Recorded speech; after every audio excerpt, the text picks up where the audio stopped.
గోదావరికి వరద పోటెత్తుతోంది. క్రమక్రమంగా నీటి మట్టం పెరుగుతోంది. దీంతో గోదావరి పరివాహక ప్రాంతంలో కురుస్తున్న భారీ వర్షాలకు వరద నీరు వచ్చి పోలవరం ప్రాజెక్టులో చేరుతోంది. పోలవరం ప్రాజెక్టు స్పిల్వే నుంచి ధవళేశ్వరం బ్యారేజీలోకి భారీగా వరద నీరు విడుదలవుతోంది. ధవళేశ్వరం బ్యారేజీ నుంచి ప్రస్తుతం 1,53,000 క్యూసెక్కుల నీరును సముద్రంలోకి విడుదల చేస్తున్నారు.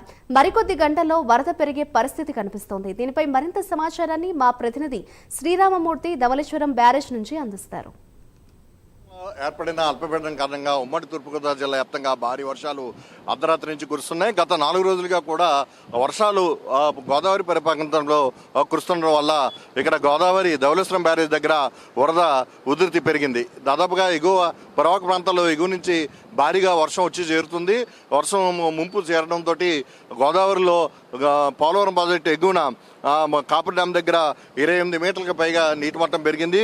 దీంతో పోలవరం స్పిల్వే 48 గేట్ల నుంచి వరదని వచ్చినట్టుగా దిగువకు విడుదల చేస్తున్నారు. దాదాపుగా పోలవరం ప్రాజెక్టు వద్ద ప్రస్తుతం 2 లక్షల క్యూసెక్కుల నీరు దిగువకి విడుదలవుతుంది. ధవళేశ్వరం బ్యారేజ్ నుంచి కూడా అదే స్థాయిలో ఇక్కడ క్యూసెక్కుల నీరు మొత్తం 175 గేట్లని ధవళేశ్వరం బ్యారేజ్లో ఎత్తి ఉంచి సముద్రంలోకి విడుదల చేస్తున్నారు. అంటే ప్రస్తుతం 153,000 క్యూసెక్కుల నీరు అంటే 1,53,000 క్యూసెక్కుల నీరు విడుదలవుతుంది.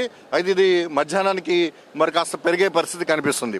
అయితే ప్రస్తుతం చూస్తున్నాం వరద గోదావరి పరివాహక ప్రాంతంలో అంటే గోదావరి ఎగువన తెలంగాణ మధ్యప్రదేశ్లో కురిసిన భారీ వర్షాలకి ఇప్పుడిప్పుడే గోదావరికి వరద వచ్చి చేరుతుంది.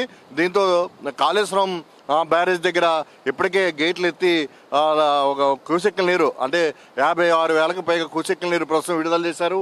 ఆ నీరంతా కూడా భద్రాచలం చేరుకుంటుంది. భద్రాచలం తర్వాత పోలవరం చేరుకుని పోలవరం నుంచి ధవళేశ్వరం బ్యారేజ్కి చేరుకుంటుంది. దీంతో రేపటికి ఇక్కడ మరింతగా వరద నీటి మట్టం పెరిగే పరిస్థితి ఉంది.